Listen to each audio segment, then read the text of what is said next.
Chapter 32. The pass list is out. With the end of June came the close of the term and the close of Miss Stacy's rule in Avonlea school. Anne and Diana walked home that evening feeling very sober indeed. Red eyes and damp handkerchiefs bore convincing testimony to the fact that Miss Stacy's farewell words must have been quite as touching as Mr. Phillips's had been under similar circumstances 3 years before. Diana looked back at the schoolhouse from the foot of the spruce hill and sighed deeply. "It does seem as if it was the end of everything, doesn't it?" she said dismally. "You oughtn't to feel half as badly as I do," said Anne, hunting vainly for a dry spot on her handkerchief. "You'll be back again next winter, but I suppose I've left the dear old school forever if I have good luck, that is. It won't be a bit the same. Miss Stacy won't be there, nor you nor Jane nor Ruby probably. I shall have to sit all alone, for I couldn't bear to have another deskmate after you. Oh, we have had jolly times, haven't we, Anne? It's dreadful to think they're all over." Two big tears rolled down by Diana's nose. "If you would stop crying I could," said it imploringly. "Just as soon as I put away my hanky I see you brimming up, and that starts me off again. As Mrs. Lynde says, if you can't be cheerful, be as cheerful as you can. After all, I dare say I'll be back next year. This is one of the times I know I'm not going to pass. They're getting alarmingly frequent. Why, you came out splendidly in the exams Miss Stacy gave." "Yes, but those exams didn't make me nervous. When I think of the real thing you can't imagine what a horrid cold fluttery feeling comes round my heart. And then my number is 13 and Josie Pye says it's so unlucky. I am not superstitious, and I know it can make no difference. But still I wish it wasn't 13. "I do wish I was going in with you," said Diana. "Wouldn't we have a perfectly elegant time? But I suppose you'll have to cram in the evenings." "No, Miss Stacy has made us promise not to open a book at all. She says it would only tire and confuse us, and we are to go out walking and not think about the exams at all and go to bed early. It's good advice, but I expect it will be hard to follow. Good advice is apt to be, I think. Prissy Andrews told me that she sat up half the night every night of her entrance week and crammed for dear life, and I had determined to sit up at least as long as she did. It was so kind of your Aunt Josephine to ask me to stay at Beechwood while I'm in town. You'll write to me while you're in, won't you?" "I'll write Tuesday night and tell you how the first day goes," promised Anne. "I'll be haunting the post office Wednesday," vowed Diana. And went to town the following Monday, and on Wednesday Diana haunted the post office, as agreed, and got her letter. "Dearest Diana," wrote Anne, "here it is Tuesday night, and I'm writing this in the library at Beechwood. Last night I was horribly lonesome all alone in my room and wished so much you were with me. I couldn't cram because I'd promised Miss Stacy not to, but it was as hard to keep from opening my history as it used to be to keep from reading a story before my lessons were learned. This morning Miss Stacy came for me and we went to the academy, calling for Jane and Ruby and Josie on our way. Ruby asked me to feel her hands, and they were as cold as ice. Josie said I looked as if I hadn't slept a wink, and she didn't believe I was strong enough to stand the grind of the teacher's course even if I did get through. There are times and seasons even yet when I don't feel that I've made any great headway in learning to like Josie Pye. When we reached the academy there were scores of students there from all over the island. The first person we saw was Moody Spurgeon sitting on the steps and muttering away to himself. Jane asked him what on earth he was doing, and he said he was repeating the multiplication table over and over to steady his nerves, and for pity's sake not to interrupt him, because if he stopped for a moment he got frightened and forgot everything he ever knew, but the multiplication table kept all his facts firmly in their proper place. When we were assigned to our rooms, Miss Stacy had to leave us. Jane and I sat together, and Jane was so composed that I envied her. No need of the multiplication table for good, steady, sensible Jane. I wondered if I looked as I felt, and if they could hear my heart thumping clear across the room. Then a man came in and began distributing the English examination sheets. My hands grew cold then, and my head fairly whirled around as I picked it up. Just one awful moment, Diana. I felt exactly as I did 4 years ago, when I asked Marilla if I might stay at Green Gables, and then everything cleared up in my mind and my heart began beating again. I forgot to say that it had stopped altogether, for I knew I could do something with that paper anyhow. At noon we went home for dinner, and then back again for history in the afternoon. The history was a pretty hard paper, and I got dreadfully mixed up in the dates. Still, I think I did fairly well today. But oh, Diana, tomorrow the geometry exam comes off, and when I think of it, it takes every bit of determination I possess to keep from opening my Euclid.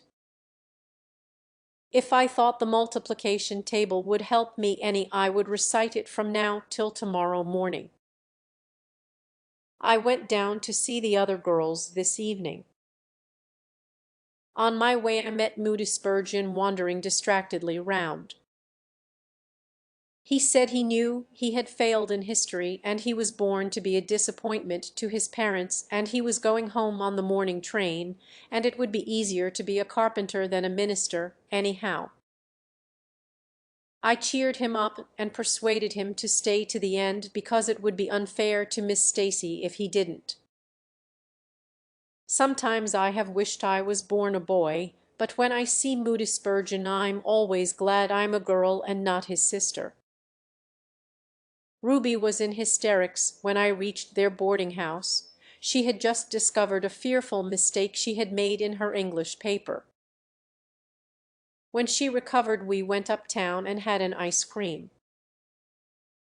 How we wished you had been with us. Oh, Diana, if only the geometry examination were over. But there, as Mrs. Lynde would say, the sun will go on rising and setting whether I fail in geometry or not. That is true, but not especially comforting. I think I'd rather it didn't go on if I failed. Yours devotedly, Anne.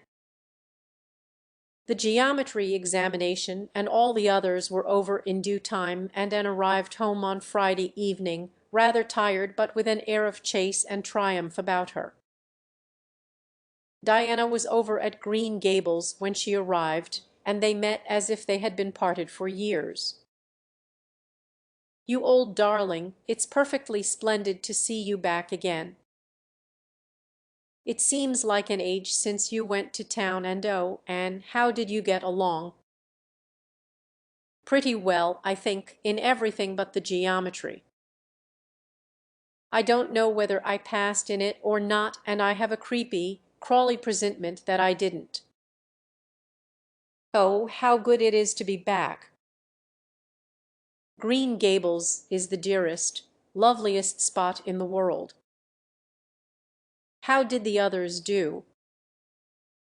The girls say they know they didn't pass, but I think they did pretty well. Josie says the geometry was so easy a child of 10 could do it. Moody Spurgeon still thinks he failed in history, and Charlie says he failed in algebra.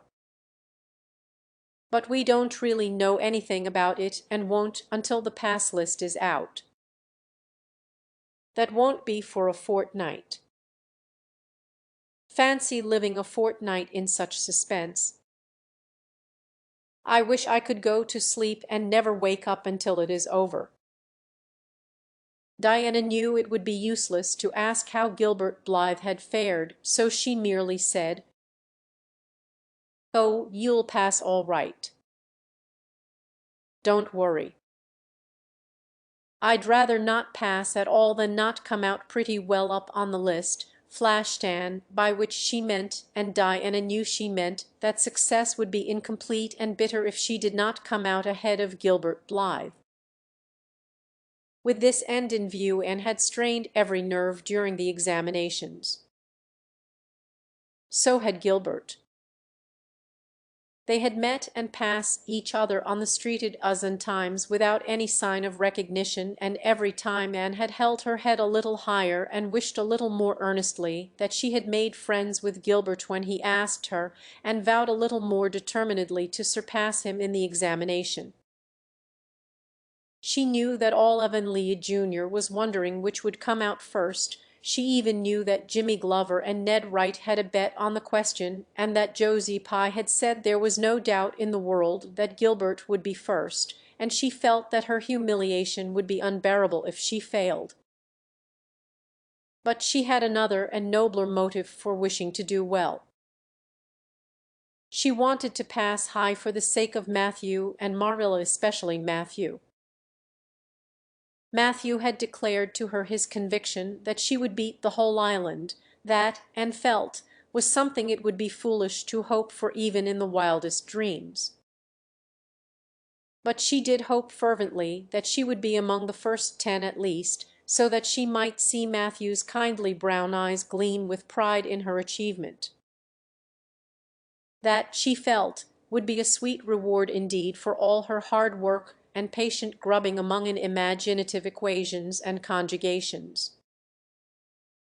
At the end of the fortnight Anne took to haunting the post office also, in the distracted company of Jane, Ruby, and Josie, opening the Charlottetown dailies with shaking hands and cold, sink-away feelings as bad as any experienced during the entrance week. Charlie and Gilbert were not above doing this too, but Moody Spurgeon stayed resolutely away.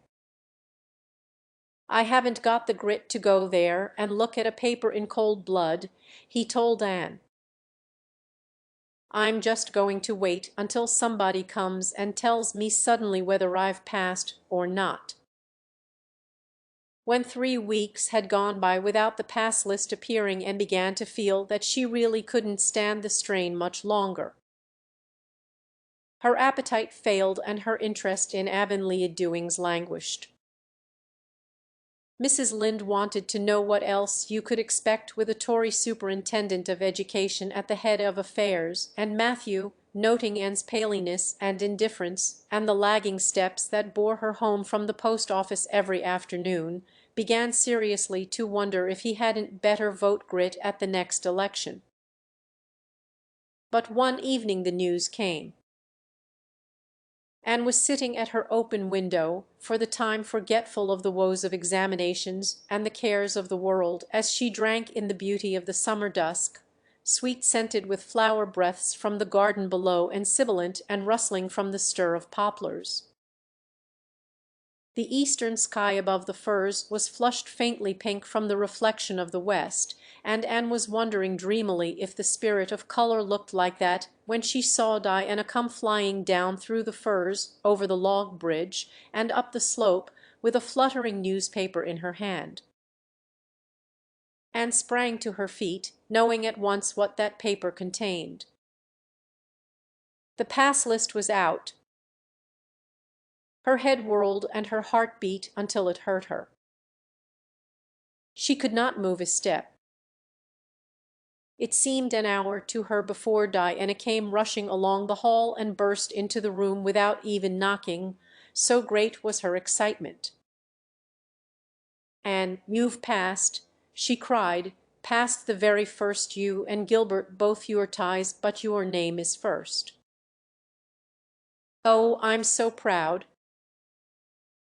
Diana flung the paper on the table and herself on Anne's bed, utterly breathless and incapable of further speech, and lighted the lamp, oversetting the match-safe and using up half a dozen matches before her shaking hands could accomplish the task. Then she snatched up the paper. Yes, she had passed. There was her name at the very top of a list of 200. That moment was worth living for. "You did just splendidly, Anne," puffed Diana, recovering sufficiently to sit up and speak, for Anne, starry-eyed and rapt, had not uttered a word. "Father brought the paper home from Bright River not 10 minutes ago. It came out on the afternoon train, you know, and won't be here till tomorrow by mail, and when I saw the pass list I just rushed over like a wild thing. You've all passed, every one of you, Moody Spurgeon and all, although he's conditioned in history.